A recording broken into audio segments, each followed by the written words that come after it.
And yeah, 8:04, I think we can go ahead and get kicked off here. So, welcome to another event of Love Letters to Star Trek The Next Generation, our 3-year mission to review each and every episode.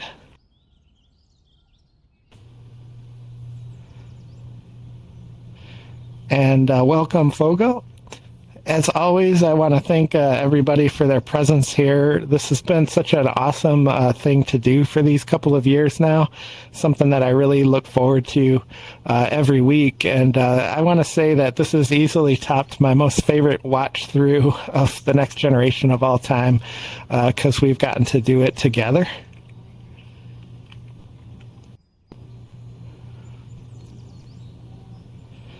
And this week's episode is going to be Sub Rosa.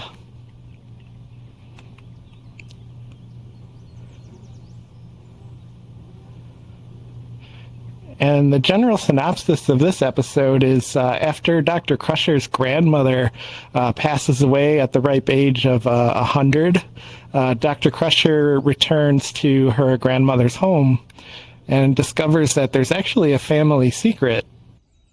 And it's a deep enough secret that it sort of forces her to choose her career and her friends over a new lover.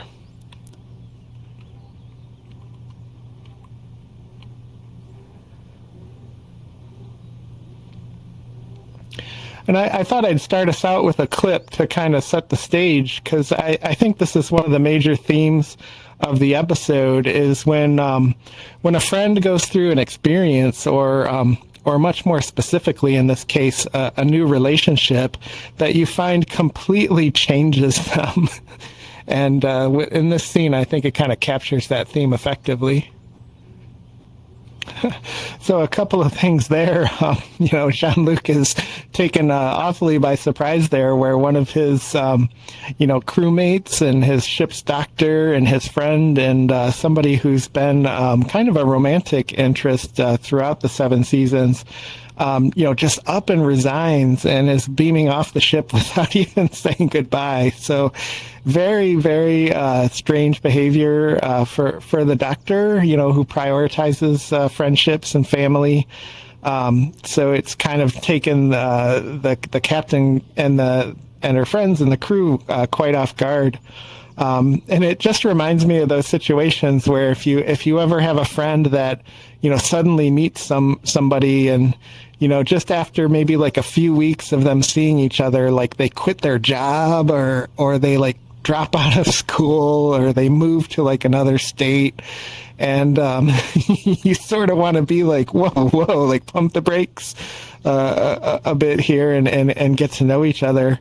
But it's also, their life, and, they're an adult, they can make decisions. So it's a little bit of a tap dance, sometimes being a friend when you, kind of see them going down this path that's changing them very rapidly, and the changes are, concerning. So it gets kind of challenging to understand what to do as a good friend in those moments.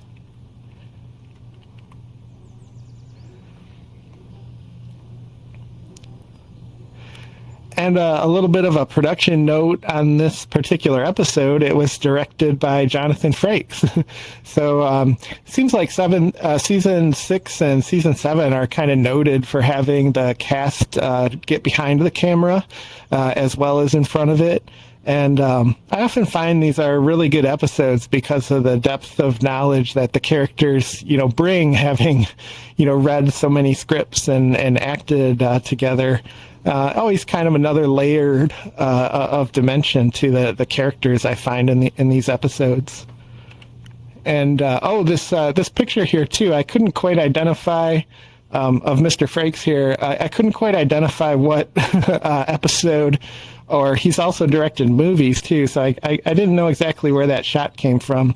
I don't think it's Sub Rosa, but it was kind of the closest pick I could find of his, in the process of directing, where it appears that he's kind of in a field. So I thought maybe this could have been a shot, but I don't think so, and I'm not entirely sure which episode that is from.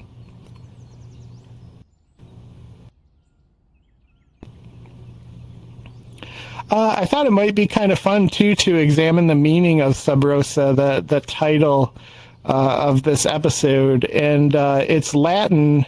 And to understand its meaning, it kind of has this almost like physical history of, these rooms that were often in like those kind of Victorian Gothic style mansions that you can picture back in the Victorian age. There would be a room, and on the ceiling there would be this picture of a rose, or a kind of a set of pictures, but somewhere in it would include a rose. And the tradition was that anything that was said in that room was kept between the people that were there. So it was kind of like this pledge of secrecy when you met in the room. And Sub Rosa is Latin for under the rose. So this episode has that kind of connotation that, there's some type of secret going on that shouldn't be divulged.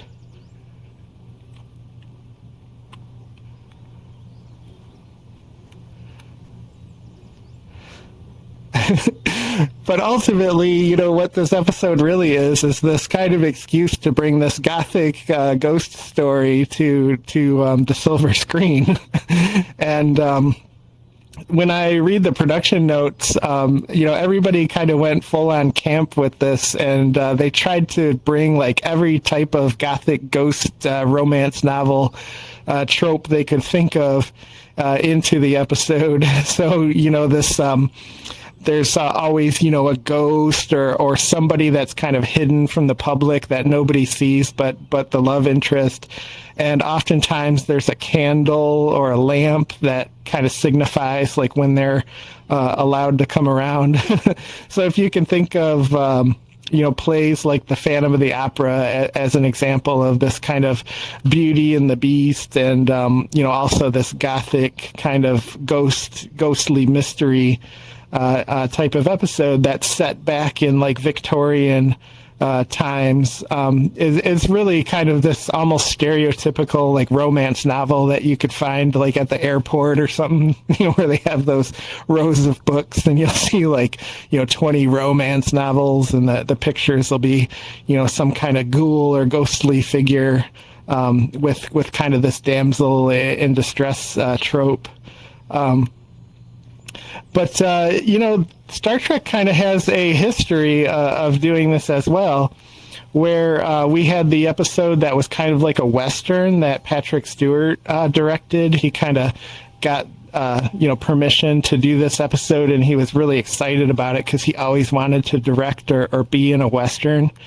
And they also have the episode where everybody played the parts in Robin Hood as well. So, there seemed to be like a little bit of shock among the Star Trek community that there was this kind of ghostly romantic love story, but there is kind of a precedent for these types of stories in Star Trek as well.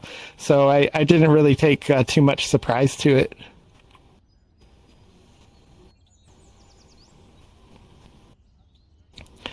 And if you ever want to have a little fun, take a work break and do some Googling, this is really kind of a love it or hate it episode. The fans are really split on it. And a lot of times where you can find the splits, demarcation is really gender based. A lot of the comments kind of questioning this episode as canon and its validity in the Star Trek universe like tend to come from these male usernames, and then the fans that enjoyed it, you kind of see that it comes more from the women's side. But for me, I kind of felt like it was just an episode, like I didn't dislike it in any way, but, it also didn't get up there in terms of like ranking it for the season or the series or anything like that. Thought it was interesting. It was well paced. There's a lot of intriguing things about it.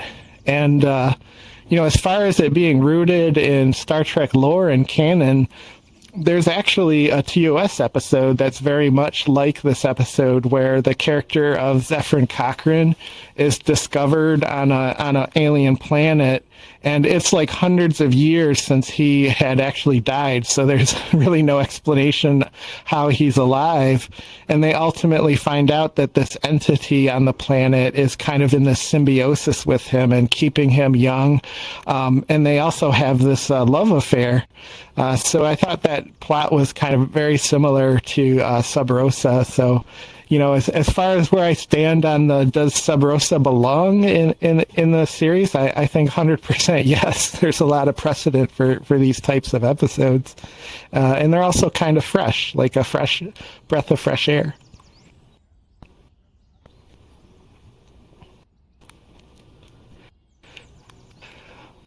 Another really strong theme in this episode that I picked up was this kind of addiction that Beverly Crusher developed to this relationship. There's a scene where she's helping Ronan, who's down on the planet. He's kind of traveling along this energy transfer beam to meet her on the ship. And this period of separation is only, the time it takes for her to beam up and get into her quarters. But she's like really kind of panicking and showing all kinds of anxiety. So here, let's take a look at that clip. So I thought that scene carried some really heavy themes of addiction. And, always like to take a second too to credit the people that did the score for these episodes, because not only do you visually connect with Beverly Crusher, who's experiencing this anxiety of whether or not Ronan is going to make it through this energy beam to meet her on the ship, but there's also this really tense kind of anxiety driving score in the background too that just totally matches the situation. So, one of the things that I think we can credit to how this series became timeless is just how well the scores are as well. The acting, the effect, the story writing, but also the music in the background is so well suited to each scene. But I always like these kind of themes of friendship and family and addiction in movies. And Peter Jackson very purposefully played that with Frodo as well. The longer that he kept the ring, the more he kind of became dependent on it. And in the end, kind of took ownership of it where Sam had to intervene. And they purposefully made him up throughout the three movies to kind of look more and more sort of gaunt and sickly as the ring was starting to affect him, and he was starting to kind of get this where he couldn't live without it. And credit to Gates McFadden for sort of playing that here as well. You can see this is more than a relationship. This is much, much more something of almost like a form of addiction.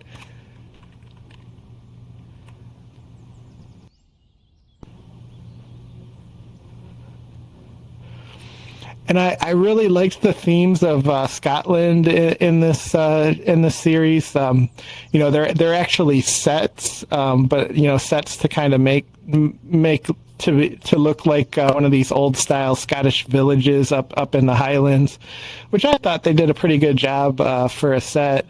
But I had the pleasure of visiting Scotland one time for work, so I didn't really have a lot of opportunity to get around and really soak up the scenery, but I did get to take a bus tour up through the Highlands and see like Loch Ness, and the photos on the upper left and the lower right are actually photos that I got to take.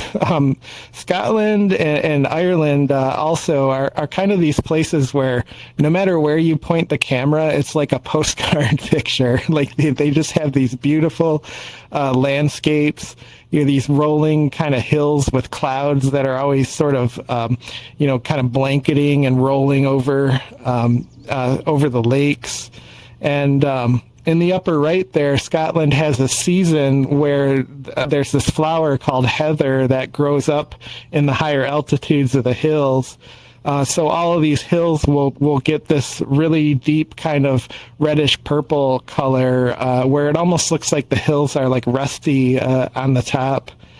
And the UK is a really interesting place because you have these three countries kind of sharing this island range where you got the United Kingdom and Scotland and Ireland all there together. And as you might imagine, there's all sorts of history of the politics and the relations between all those three countries. And Scotland actually had a vote not too long ago. Could have been even like 8 years ago. It might have been a while back. My memory is like a little foggy after the COVID pandemic. Everything sort of stretched. But yeah, there was an actual vote of independence from the United Kingdom, and I think they ultimately voted to stay. But probably more to come there as there's never a dull moment in the geopolitics of the British Isles.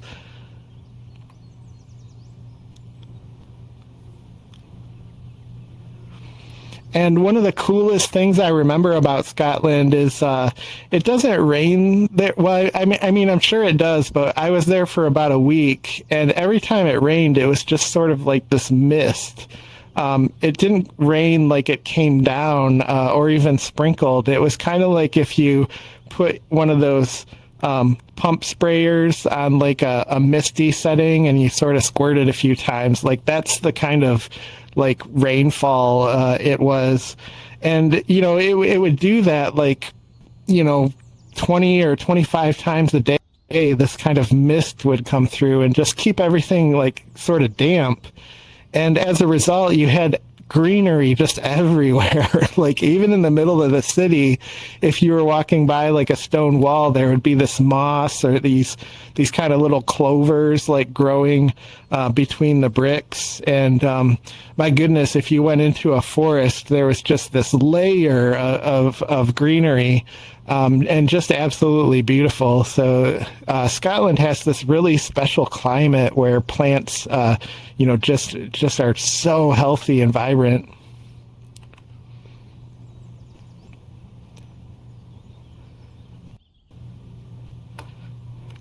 And finally, we do get this moment where the captain steps in and says, this has gone too far. I really need to understand what's going on here because I think you're heading down the wrong path.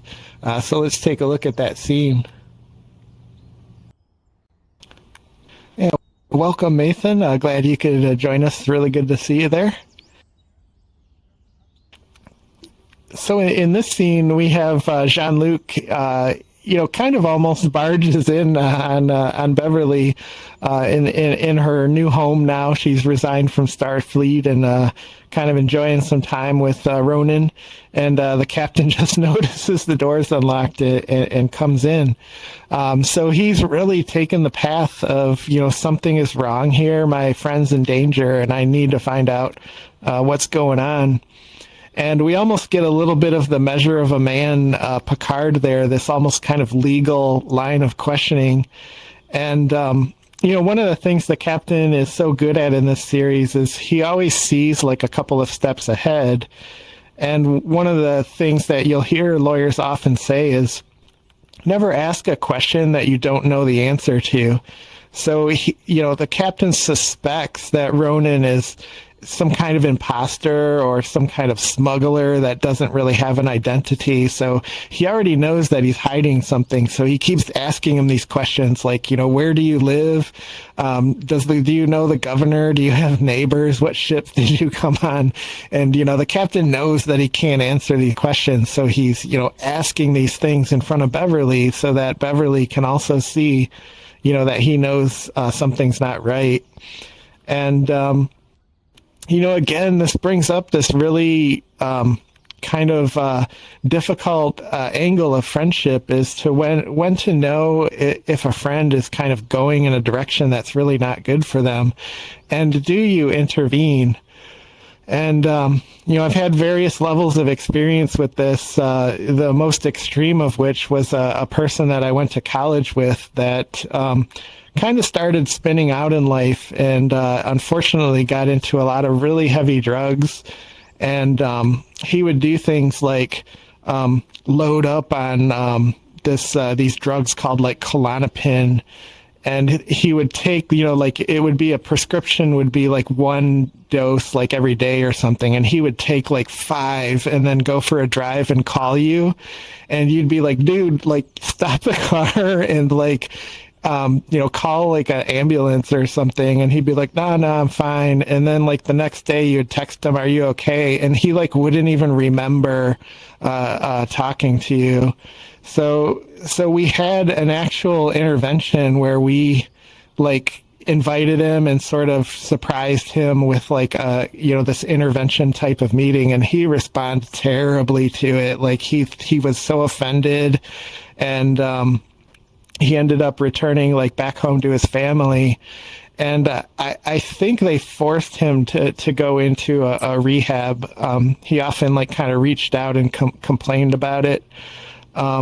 But the story kind of goes all the way into the saddest depths of where it could go, and he ultimately passed away when he was hiking in this kind of dangerous spot, and he disappeared for like months, and then his brother and a team of investigators finally kind of found where he was at. So even with the best of intentions and how uncomfortable it is to try to like approach a friend and say, hey, something's gone too far, it can still go in the worst ways that you hope. So it's always a super hard choice to decide if you have any business in a friend's life. But I still think it's kind of a red flag where if you're really good friends with someone and all of a sudden they're moving in with a romantic partner, and this is somebody like you've never even met, like they've not dated long enough for you to even meet them, and yet they're making these giant like plans to sort of fuse their lives together. I think you have, the right to kind of question a little bit as a friend when that stuff happens.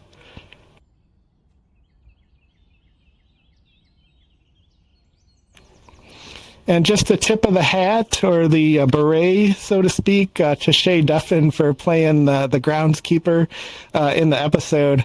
I was having such a hard time placing his accent because I knew they were supposed to be in Scotland, but his accent didn't really sound Scottish. And I found out he's Irish-born, so he was speaking in an Irish dialect, and the just expectation that it would be Scottish always threw me off.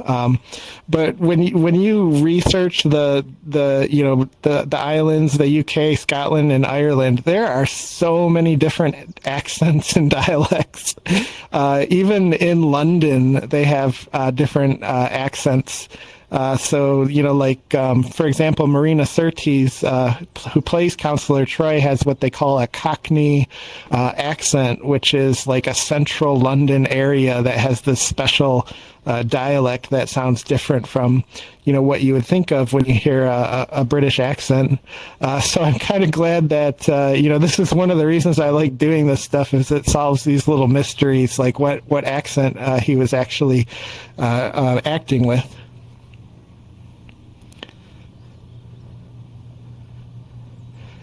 And Ellen Dow is, a really prolific actor, from back in the 40s and the 50s, who played Beverly Crusher's grandmother in this episode.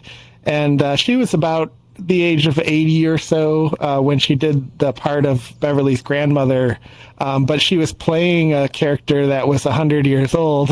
And the fun aspect of that is Ellen Dow actually did live to be 100 years old in real life. So she got to play an octogenarian and actually be an octogenarian. And one of her famous little bit parts was in the movie The Wedding Crashers, where you see him there with Christopher Walken in a sort of a slapstick comedy movie.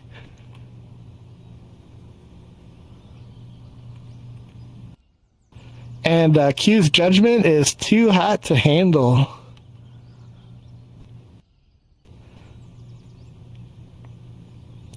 So yeah, not surprisingly, probably I didn't really have a place to rank this, but I thought it was a fun episode. These are those episodes I think that they planned for, where they're sort of giving the crew like a break from the routine. much like the Robin Hood episode. It's kind of this fun, off the wall, off the beaten path episode they all get to do.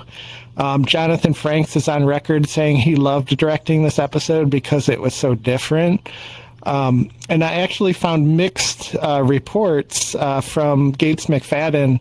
One where she said she really disliked filming this, but then another one that she said she really loved it because she got to play all these scenes where it was like just her on the screen, sort of having this ghostly voice she was hearing, which is difficult and challenging as an actor. So I thought this was a great Dr. Crusher episode.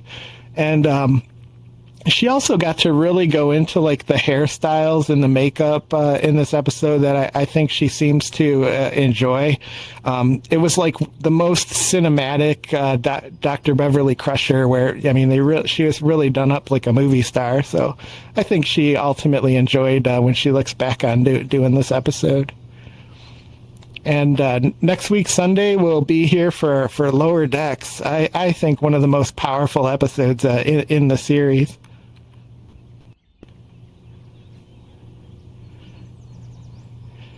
And with that, let's toss things around to open discussion. If anyone has a hand raised or would like to comment, I think I see Jimmy going there first. If you want to take the microphone, feel free.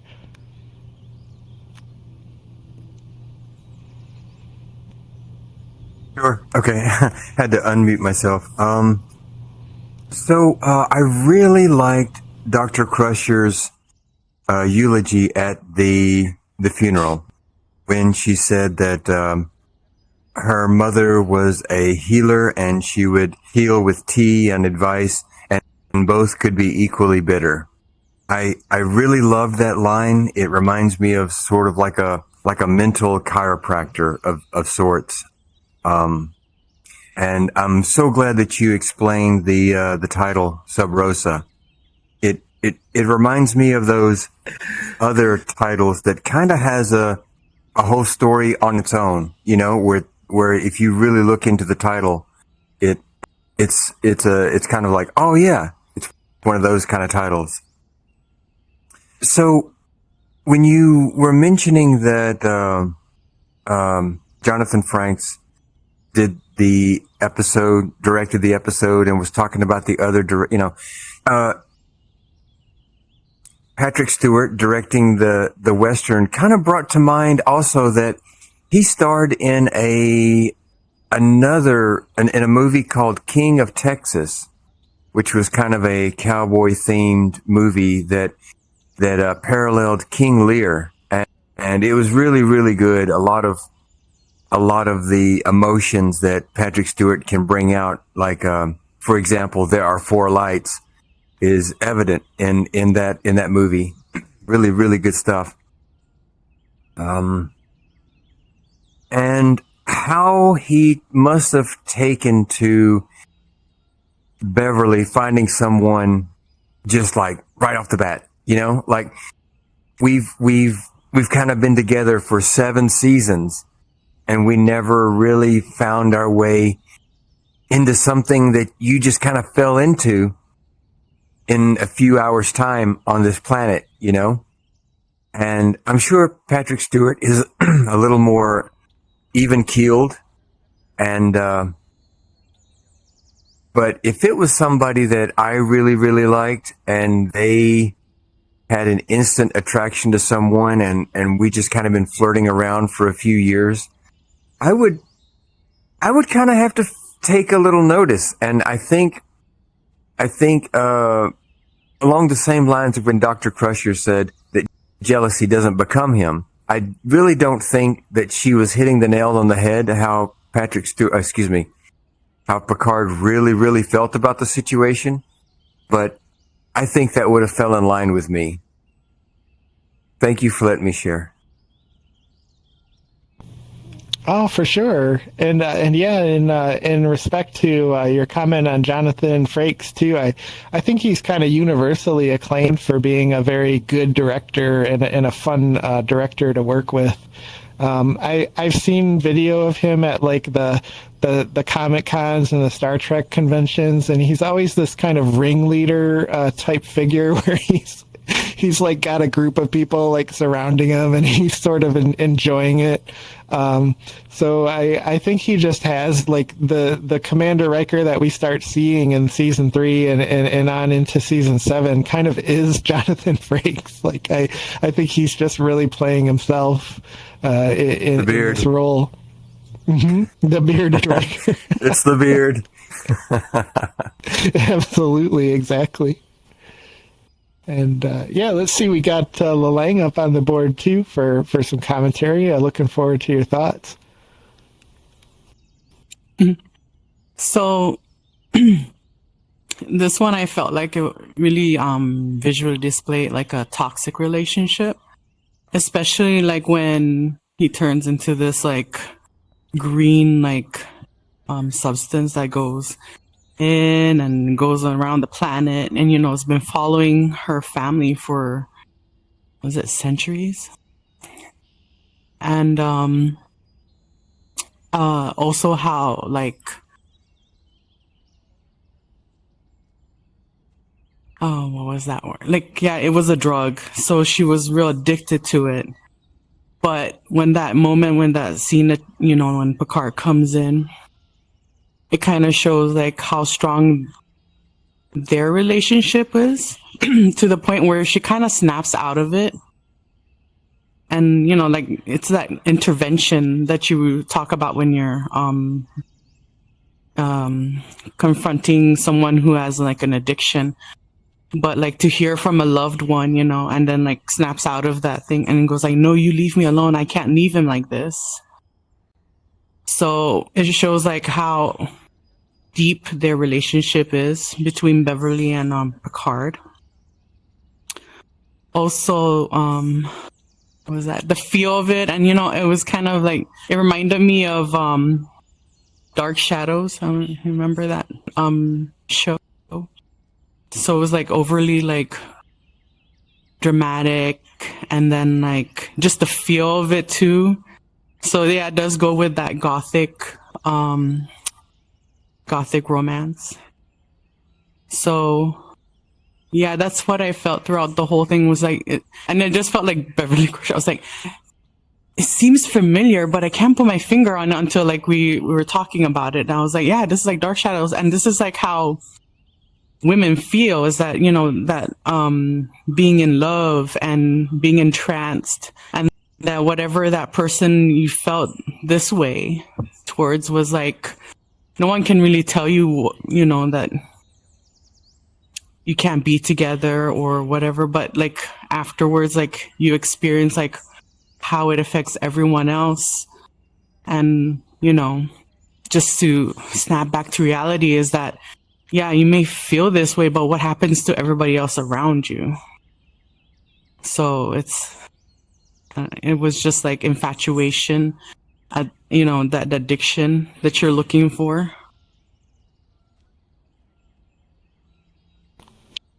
Yeah, there's also like this scientific, studies and research that have been done on the early relationship and the kind of chemical makeup of the brain when you meet somebody new and you're kind of both excited about each other.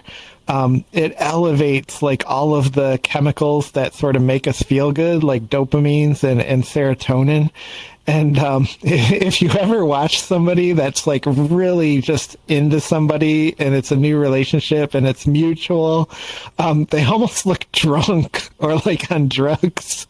They can't stop laughing. They're just smiling from ear to ear. They're almost floating like when they walk, clumsy, and it's almost like a form of inebriation. And I kind of think that's like, if I were to place Ronan in like the demon or ghost category, I kind of think he's like a succubus, where he sort of consumes your essence. But he also like, gives this like sort of super high dose of those kind of new relationship chemicals, and Beverly was like on cloud nine. Like she was like she felt so good, like nothing else mattered. So yeah, it totally went into that romanticism. I think like the Outlander was another kind of series like that, where this kind of Victorian Gothic love story, but with an element of danger. I kind of think that is gender neutral too, like universal, where people can sometimes be attracted to this like element of mystery and danger. And I think that's why stories like this can be so much fun, because it's like you're kind of vicariously going down that road of, what would it be like to be, in a relationship with somebody that was kind of had this dark secret or this alternative life. Yeah, I wasn't familiar with the show that you mentioned, but I think I can kind of get the feel for it though in comparison. Also, I just remembered that like how her mother and I think her grandmother had green eyes, but she and her mother, oh wait, was it grand? But you know what I mean? Like they were supposed to all have green eyes except for her and her mother. So I'm guessing Ronan was with his grandmother the longest because, like she was still alive until recent, and then her mother passed away before that. I wonder if the longer they were with him, because he's a green mist, like their eyes would change. Because, he's like slowly merging with them physically, right? Yeah, I think that's exactly like because there was a very purposeful line in the dialogue, right, about how her grandma had the green eyes. So I think you're absolutely right that Dr. Crusher was, eventually going to have that really deep shade of green as well.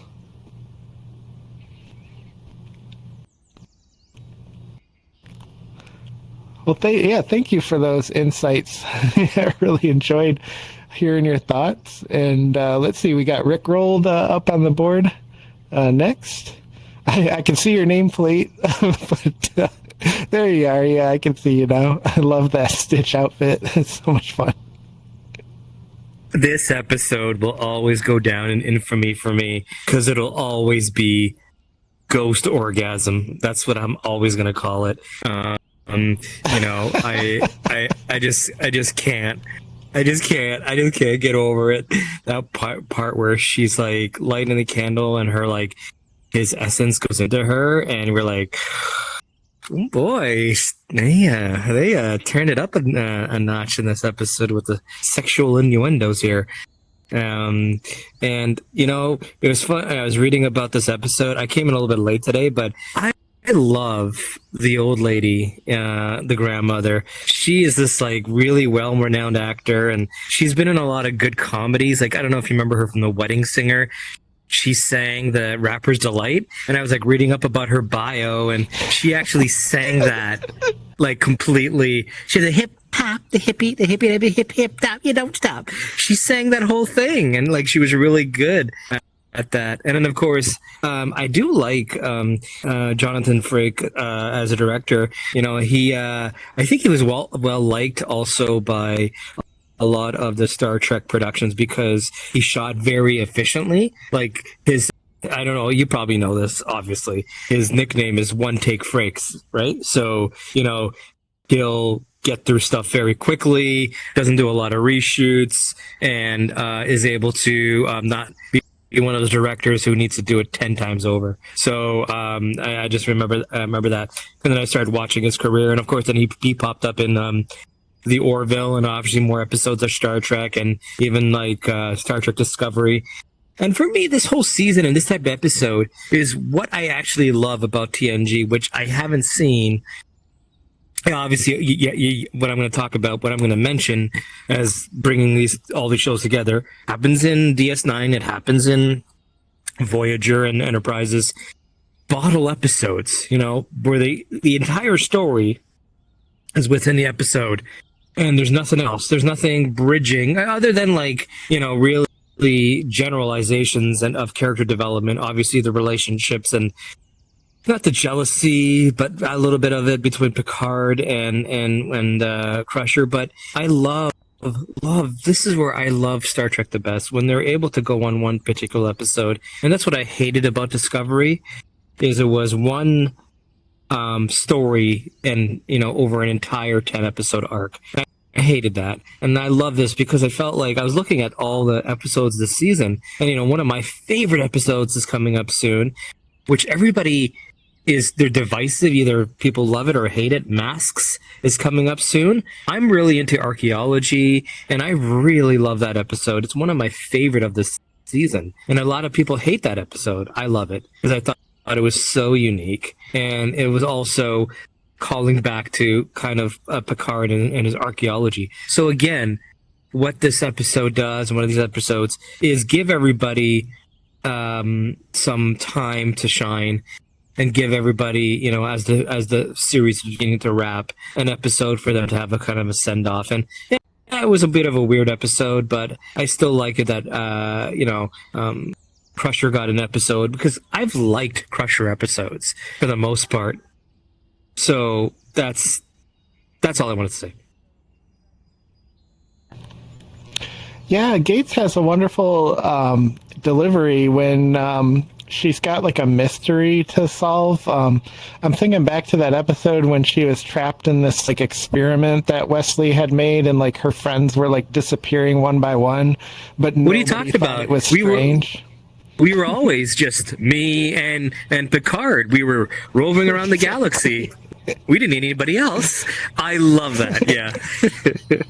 Yeah, and then she's the last one on the ship, and she's like, "Computer, do I have the necessary skills to run this ship like by myself?" Does not compute. It's like negative error.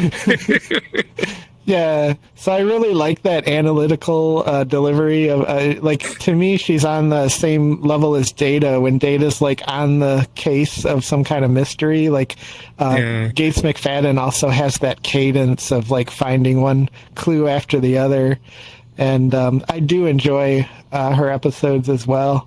I think she had the most evolution, because I think of her early episodes, it was a little bit too heavy-handed, with her like having like the doctor's code and going against Picard. But she had some evolution where there was more depth to her character. It wasn't her about, well, she's a doctor, so her stories have to be doctor stories, right? It didn't have to be that way, right? And I think they did a better job with her versus like, where are you? Troy episodes, which One Moon Circles, yeah. Yeah, which I didn't really see a lot of depth of her until she became a bridge officer, because all of her kind of like one-off episodes were like, they were okay. But I did like that Gates McFadden in her episodes show that there's more to her than her just being the doctor. Yeah.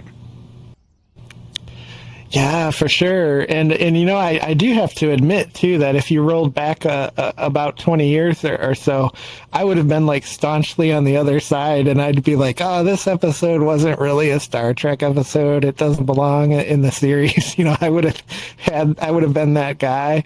And, over time, I've learned to appreciate that you can tell Star Trek stories like outside of the sci-fi framework. You can introduce these other types of story elements, and it's still just as good. So I've completely flipped my opinion on this watch through. And you know what? I'm going to say one last thing. That's how I got into Star Trek. When it was sort of these episodes that weren't really sci-fi. Like, there was that episode... Sorry, I don't mean to ramble on, but this last thing I'm going to say is the episode with, what's it called again? With Geordi, and he turns into kind of like a lizard type of character, right? And he gets infected, and then the other officer. I love that episode because it was more like, I'm a big Law and Order fan and who done it, and it was all about the investigation and him trying to find out that shadow and what that shadow. Like, where did that shadow come from? And when he finally figured it out, then everything went crazy. And I'm like, see, there was a sci-fi in there, but there was also this kind of investigation, this like detective type story when he's surveilling the scene and trying to figure things out. I love that. So, like you said, it's not in that kind of canonical sci-fi stuff. But for me, that's what I love. Yeah, same here. I love that episode, and yeah, we're here all night for you. So if you got more, don't feel like you got to cut yourself off like that. Love No, I'll let Fargo go. I'll go. I think it's 10. Yeah, there you go. Yeah, my bad. Alrighty, no, thank you so much. Wonderful comments there, and yeah, let's throw the mic over to Fogo. Good to see you. Hope your voice is doing all right.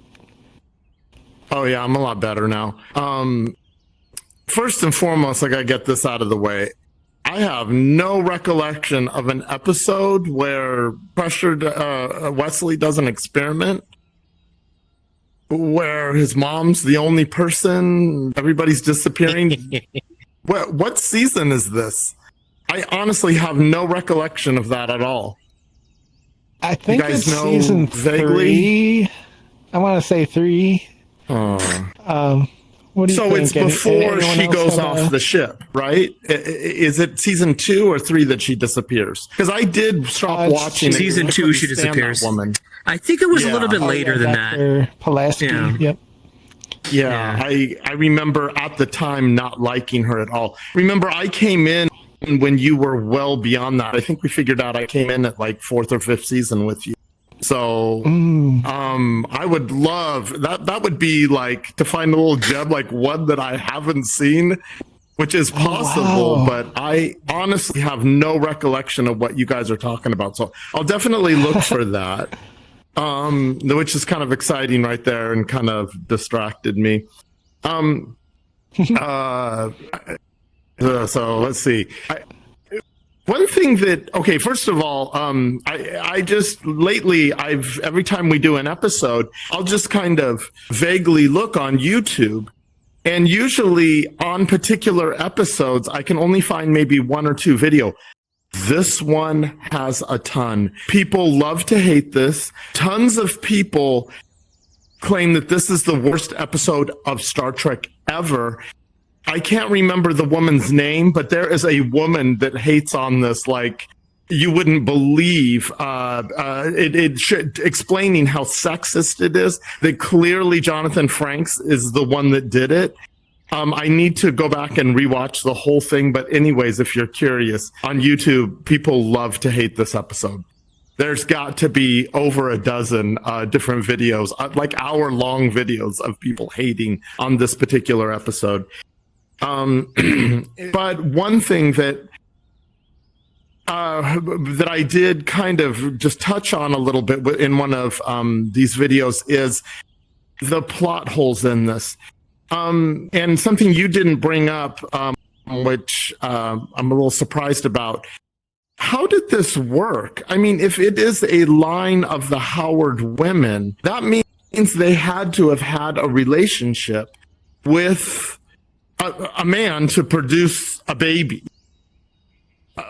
So does the ghost just move in whenever the men would die? Did the Howard women always outlive the men? And then, the ghost sees the opportunity, or he can't move on until the other one dies? I mean, I would just be curious how that all went, but maybe that would be a whole nother episode all in itself. I guess that's very possible. I never thought of that. That's right. Yeah, I mean, that's kind of a big deal. And how would this not be mentioned, or there being some kind of jealousy? Because obviously it's a very strong thing. It's almost like, the single woman, it's like, are the Howard women always alone? It just kind of had a feeling of, again, I saw in this video of man hating kind of thing. Really kind of complicated this on a lot of levels. Also, you said that you've never seen Dark Shadows. Did I hear that right, Scott? Yeah, this is kind of the first time I'm hearing about it. I'm assuming my wife's referring to the Johnny Depp one. I do suggest that you do watch that. But The original one. Yeah, this was actually more like the original one, which was not meant to be a comedy, the black and white series from the 60s. My mom loved that series. And then the Tim Burton did a Dark Shadows, kind of a tongue-in-cheek, kind of making fun of it almost. And I think that's the one that my wife knows. But the old one is very much like this. And also there's a movie, I think it has Katharine Hepburn from the 40s, which was one of my mom's favorite movies. She tortured me with it like every Christmas. It's called The Ghost and Mrs. Muriel. And it's about a ghost, but it's more about the lighthouse that he's trying to protect. Like he would scare away anybody because he felt the need to do the job. You were speaking in the beginning about how they were taking from as many different tropes as they could. But this was very Ghost and Mrs. Muriel heavy. I mean, it is very similar, and also to the old Dark Shadows movie. But I don't really think it's worth watching a lot of that. But you should watch the movie, Scott. It's pretty well done. It's pretty good. It's good Johnny Depp stuff. Have you seen it, Rickroll? Oh yes, I'm a huge fan of Dark Shadows from back in the day. Yeah. So yeah. I was talking about the episodes. I was talking about like in Sci-Fi's channel, you know, when they show like the cliff and it goes like, yeah. Okay, so you have seen it. I didn't realize you saw that. Yeah. Oh yeah, it was one of my favorite shows. 18 years of being together, you find out something new every day. I didn't know. I thought you were just talking about the Johnny Depp one. That's cool. Hey, I'm old enough. What's the other thing? Well, I know. They rerun stuff. That's really old though. That's older than all of us. Goodness.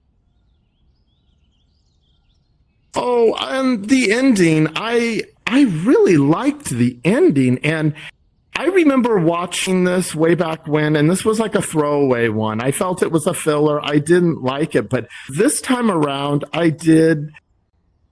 I was definitely entertained by the fact. Okay, I'm kind of going in two different directions here. Sorry. I have heard very specific things. It's interesting that you found some interviews. She said she liked it, some she didn't. Doing it. What I heard from kind of inside sources is that she was a little embarrassed and she was a little uncomfortable. And I can imagine Jonathan Frakes, kind of directing her and telling her to be this way. Because imagine, especially without the special effects, it must have been kind of the orgasm scene. Like, yes, how many and with takes? Jonathan Frakes directing that, I mean, can you imagine? So I think that probably after it happened, she was a little more embarrassed, but over time, again, like with me revisiting it, it wasn't as awful as I remembered it. It definitely, when we talked about, I think you missed it, Rickrolled, about they need to make a Lifetime Sci-Fi channel, and this would definitely be one of the starring episodes. Because it kind of has that cheesy thing to it that it definitely has cheese. It's a lot of cheese, especially with the old guy in the beginning. Oh, stay away. What do you do? And the accent being wrong. I'm so glad that you brought that up, Scott, because what do you mean? Working with British kids, if they find out about this, my Irish kids and the Scottish boy would have a conniption fit because the accent is not right. I mean, we can forgive the doctor being Scottish and then British and jumping back and forth, but not when it's supposed to be Scotland and here comes the guy with the Irish. Yeah. That definitely stuck out like a sore thumb, which I never would have caught the first walk around. Me too. I didn't know that. I don't know the difference. I guess in that moment I would have been like not knowing it, but like I thought it was just over the top, that accent. But yeah, now it's the wrong accent. Wow. With my students, I can't believe how much of an issue this is. Like, they'll start arguing amongst each other, and then they'll say something like, well, listen to his accent. He's from Essex. He doesn't know anything. They're the white trash of England. And I'm like, oh my God, you guys, stop it. You're in the same country, you know, how divided they will tend to be depending on which area they're from. And the hospital's in London. So that's kind of the central thing, but I'll catch these little side comments. You know, being teenagers, you know, young adults, that's when, you know, you tend to be the most snippy about stuff like that. But I guarantee you, if my students caught wind of the Irish doing in Scotland thing, yeah, that would have definitely caused quite a bit of upset. And it kind of sounded to me like he was over enunciating too. Like almost like he was trying to be Irish. Like I don't know. It just it was kind of weird, but it reminds me, of episodes of Law and Order when they're trying to have a character play an accent and they're not. You know, they have the origin, so they may be Greek, and they like need you to play. Hey, you're Greek. Can you play this Greek character? And they're like, all right. But I'm gonna dial it up to 1,000, you know. Exactly, Russian accents too. Yeah. Oh yeah, Russian accents like that. Peter Stormare, he dials it up all the way when he does his Russian accent. Yeah. But anyways, go ahead. Mm-hmm. Go ahead, Scott. Just one comment on the accent. Like, I almost felt like it was an Irish person doing a Scottish person doing an Irish person. Like, that's how it yeah, there you go. That's where we get all those layers of ridiculousness. And I was a little relieved when he died. I was a little relieved when he died because we didn't have to hear him anymore. I mean, no disrespect to the man, but it was just too much. He just really kind of icked me right when he came busting in the door with her. You know, it just, I don't know. He just rubbed me the wrong way, definitely. But the ending of it, I really respected that. It wasn't so cut and dried. It was a complicated relationship. What this being was doing, I think it really spoke to, like my wife said about toxicity. Toxic relationships are still relationships. They're complicated. And this being did bring something to the Howard women, which kind of speaks to that thing that maybe they just didn't have time to touch on it. Maybe what this ghost did was, when the husband would die, he was there. And, you know, being in a profession where I deal with a lot of death and a lot of loss like that, I really think there was something to that. It is kind of sad because he's kind of bringing, that's the worst. You know, when I talk to parents whose children have died in the past and that I've kept, you know, in touch with over the years, they'll talk about how the worst part is the lonely thing. You know, it's not, they don't relive the trauma of it. It's just that, well, of course they miss the child. They miss the person that's gone. And I really liked that. I really liked that she at least commented on that, because in a way I can see his side of it. He's bringing something to them, and that's the loss of the significant other. He's filling that role, and they're living until they're hundreds. And maybe that's why, you know, that they're living so long, because they have that in their lives. So yeah, you know, and on one side, you know, the monstrosity of what this thing is doing, but at the same time, you know, I guess it's the consensual part. I mean, it's definitely discussion worthy, for sure. Where when I watched this originally in the past, I really thought this was a throwaway. So yeah, thanks for bringing it back and the rewatch, and it really kind of has meaning that it didn't to me before. Absolutely. And yeah, you know, toxic relationships are always like uncomfortable, but they're also common. Like it's tough. You don't want to give people stigmas to be like, oh, you're in, or you've been in a toxic relationship, because, you know, we all tend to kind of do that to one another. Maybe we're in fact somebody's toxic relationship, somewhere in the past. So, we learn, I think, from them, what we don't want, from those. And I also love the tragedy that you brought to it, that, tying it into the loneliness as we age, and how that can become just this existential, almost, depressive timeline in life. And like you said, he provided, that to the line of Howard women. So I really appreciate you, bringing up that point as well. And also, welcome, Smitty James. Good to see you. We're just throwing some comments back and forth on a Star Trek episode we just reviewed. Sub Rosa. Also, the Prime Directive, which we were just talking about last week. Why was that not addressed? Maybe that's how this thing survives. It's kind of like like a leech, like a kind of thing. I mean, you can look at the violation of what it is, and kind of giving them like a drug what they want, but look at it from maybe that's just how it survives. That's how it evolved. There's no Prime Directive. They just snuff it out, no problem. Nobody mentions, wait a minute, where is this? Where did it come from? What did it evolve from? Like, this is a new life form, but I understand we have to protect, Beverly Crusher and, about bringing her back, but maybe look at it from the life form's point of view a little bit more. And I'm not saying it's right or any kind of justification, but there's definitely something to that.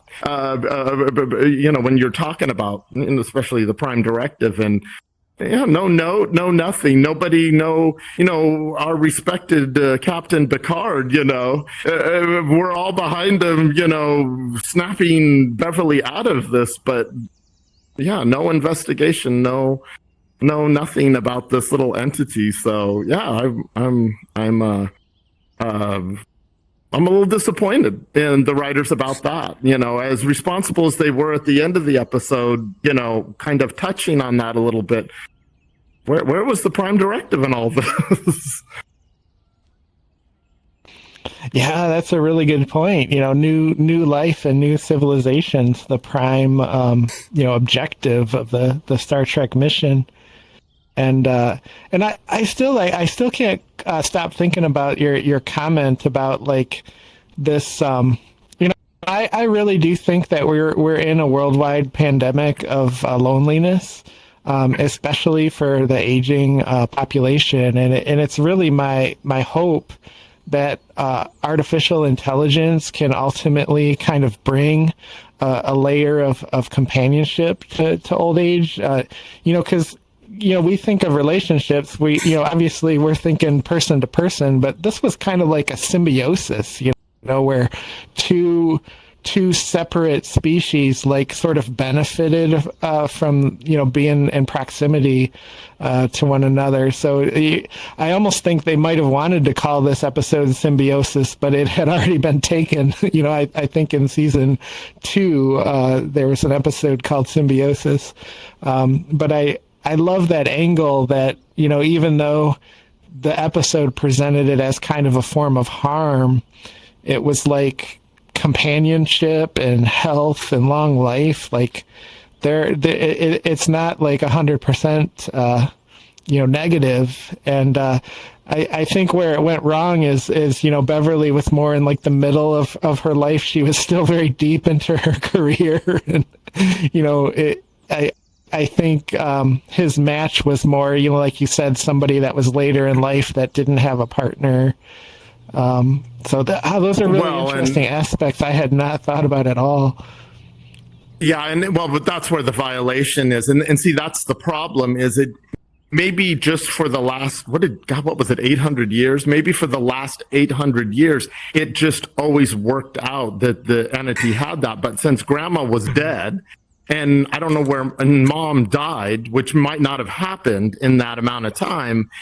It was like, oh crap, I'm not going to be alive unless I move in there now. And yeah, she wasn't at a point in her life where she was ready for that. I mean, Beverly clearly, had the ability to maybe find another mate and live that part of her life out.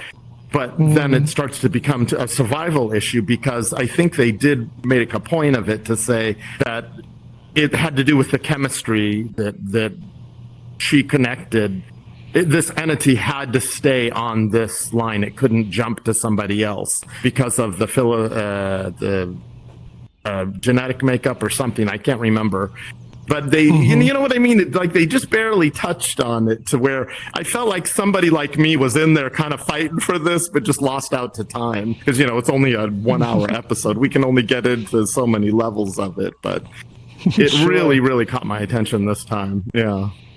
Yeah. And if they could have communicated, before everything kind of happened so rashly, they could have searched for other genetic matches, and he could have been like on the Ronan Bachelor, reality show, where he finds like a partner that, is a willing companion. And so, it's tragic that it went that way. Yeah. You could also argue that is kind of like life, though. Sometimes things don't happen. I mean, in a perfect world, there would have been time for that, but it turned into a whole, oh my God, we got to kill this because it just, attacked 2 officers, killed the Irish Scottish guy, and so unfortunately, life doesn't work like that. So I guess in that sense, it just, one of those unfortunate things that happen in life. Well, I think, too, is one of the things they were trying to do is stick really close to these tropes of these, like, Victorian ghost stories.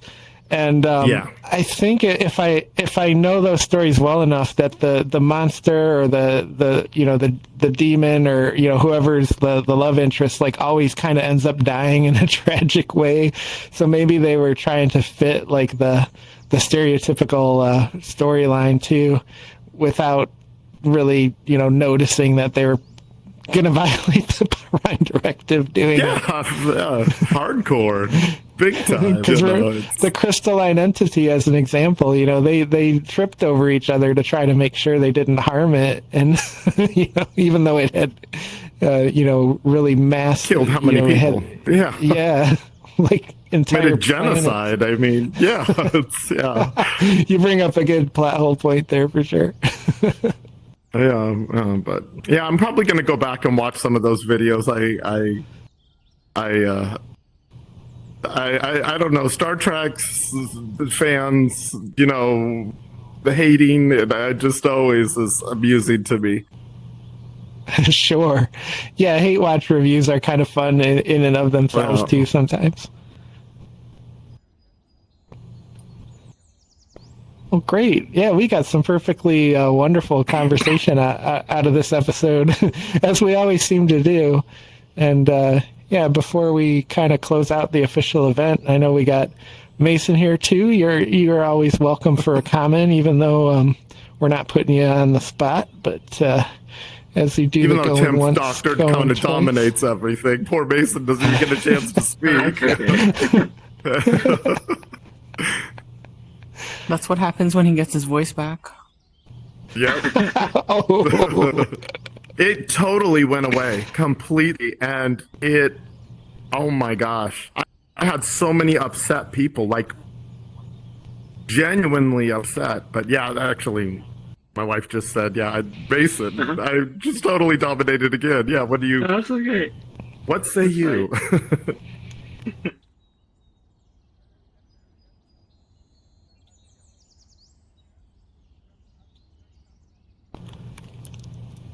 But no pressure. We don't want to put our Mace on the spot there. We got all kinds of wonderful comments to take back. Hopefully we can in the future do like another rewatch of TNG and revisit like all these episodes, another 10 years or so or something. But thanks again for a wonderful event. Definitely affects, what you notice at least. Yeah, absolutely. I'll put us back on the normal volume here if we want to mingle. Yeah, 'cause